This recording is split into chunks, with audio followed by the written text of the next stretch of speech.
rewe am min ahadika mi fewnuma siraɗan lawol sawiyan foccugo ya abati o ya an baba am la ta'budu woto rew الشيطان النبي صلى الله عليه وسلم الشيطان إن الشيطان كان أولاتي عصيا وكيد وفد للرحمن كان أولاتي للرحمن ولن الجملة عصيا وكيد وفد يا عبد يا عن جمل إني نمي يا عن بابا إني نمي أخاف بالهل أي مسك يعني ما عذاب نفت من الرحمن الجملة ستي أتوبا فتكون لا وليا كابل دير للشيطان ولا فتكون لا وليا كاتشين دير الشيطان عند الجيم قال هذا إجابتي أراغب ملك أجنج أنت عن آلهتي عن إبراهيم ملك أجنج الله جنبي يا إبراهيم لئن لم تنتهي والله سأوفاين نغارنتاكو لأرجمنك من رجم من يردم كالي والله حرام بنك وفم وهجرني شيدني مليا وفم مليا دمون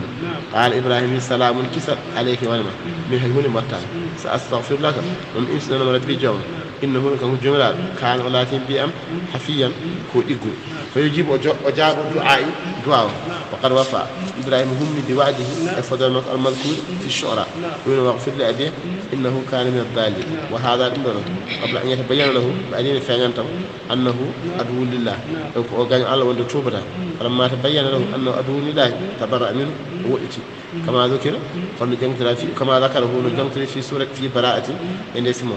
إبراهيم شغل إبراهيم والدمبي وأعتزلكم ومن فلم من وفم وما تدعون كلن من دون الله أن إبراهيم جبنا في من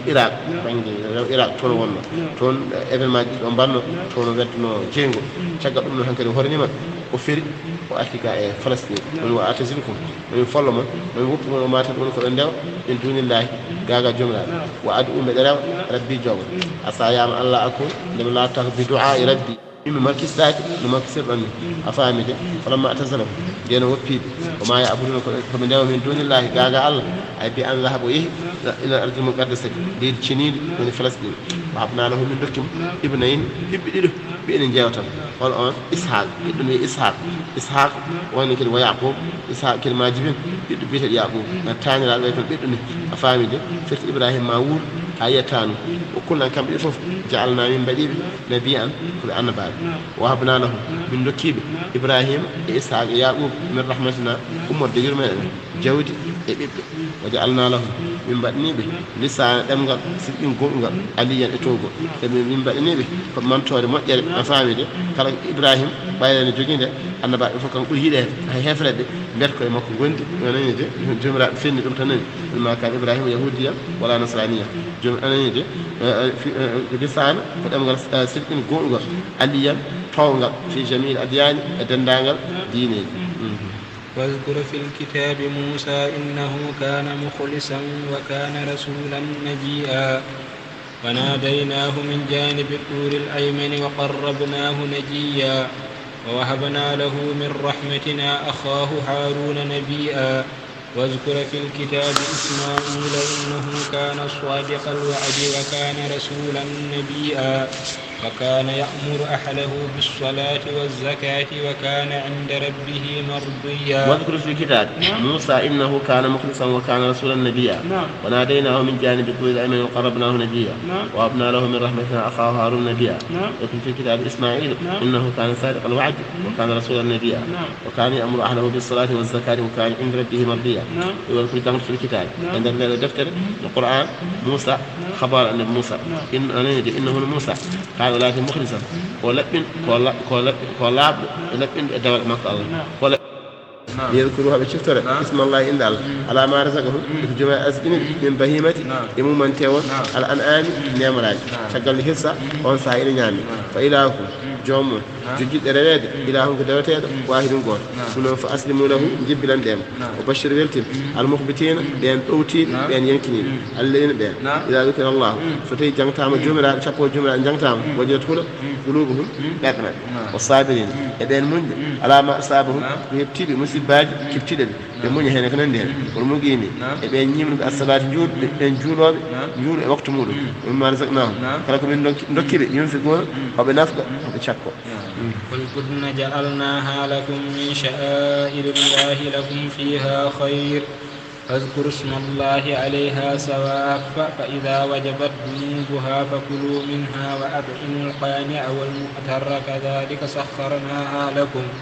لعلكم تشكرون لن ينال الله لحومها ولا دماؤها ولكن ينالوه التقوى منكم كذلك سخرها لكم لتكبروا الله على ما هداكم وبشر المحسنين. والبدن جعلناها لكم من شعائر الله لكم فيها خير فاذكروا اسم الله عليها الصواف فإذا وجبت جنوبها فكلوا منها وأطعموا القانع والمعتر كذلك سخرناها لكم لعلكم تشكرون لن ينال الله لحومها ولا دماؤها ولكن يناله التقوى منكم كذلك سخرها لكم لتكبروا الله على ما هداكم وبشر المسلمين. جملة والبدن جلو الفيل جعلناها لكم من شعائر الله كما دين الله لكم ورنون فيها خير النفار عدن أكنن دي أفامي دي فذكرون جنك دي اسم الله إن الله عليها إبراج جلو الإسلام برو جلو دي بسم الله صواف تقول ترديد كوي تنجرا كوي تر أفامي دي لكم ورنون فيها المنافع النفار على فإذا وجبت ما ستين فكيمة وجنوبها بنجي دي ونستين جرب باهرسان أوسع فكلوا منها جامعها سنجدي الفقير باطل مسلم منها ثم يقضوا بإتو تفاضهم تونما ستين فريها الجلد هنكر بيمبيم وندكتيم وانسى جون كفتو جون كده هنكر فمبو وليوفوا يكمنوا نذورهم تكمل وانه هدياج ألياج ويطوفوا ينبانغوا البيت الأتي السود نغان أخبوين والسود مكة سود كعب. ذلك ومن يعزم حرمات الله فهو خير له عند ربه وأحلت لكم الأنعام إلا ما يتلى عليكم فاجتنبوا الرجس من الأوثان واجتنبوا قول الزور ونفاء لله غير مشركين به ومن يشرك بالله فكأنما خر من السماء فتخطفه الطير أو تحوي به الريح في مكان سحيق ذلك ومن يعزم شعائر الله فإنها من تقوى القلوب لكم فيها منافع إلى أجل مسمى ثم محلها إلى البيت العتيق. ذلك من يعظم حرمات الله فهو خير له عند ربه وأهلت لكم الأنعام إلا ما يتلى عليكم فاجتنبوا الرجس من الأوثان واجتنبوا قول الزور ونفاء لله غير مشركين به ومن يشرك بالله وكأنما خر من السماء فتخطفه الطير أو تهوي به الريح في مكان سحيق ذلك من يعظم شعائر الله فإنها من تقوى القلوب لكم فيها منافع إلى أجل مسمى ثم محلها إلى البيت العتيق. جملة لسياقه ذلك كني سفري أنا يدي ومن يعظم أموين حرمات الله حرمات جمرات وقد أدعاك كنشد فهو المولين كونغ خير له عند ربه لجومه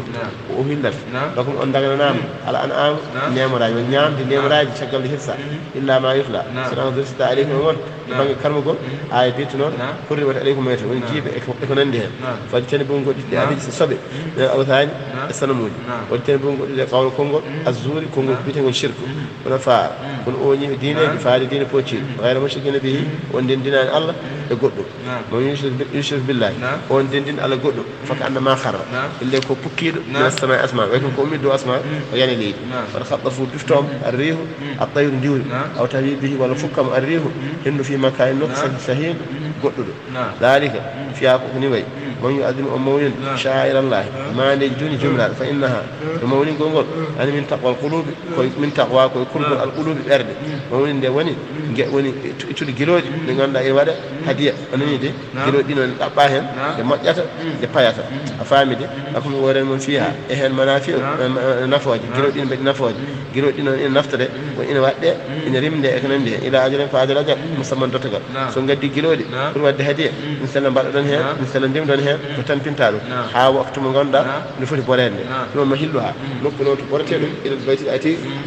فهذا سود بويندون مكانين ونسود الكعبة ولكل أمة ولم يوجعلنا من بني لكل أمة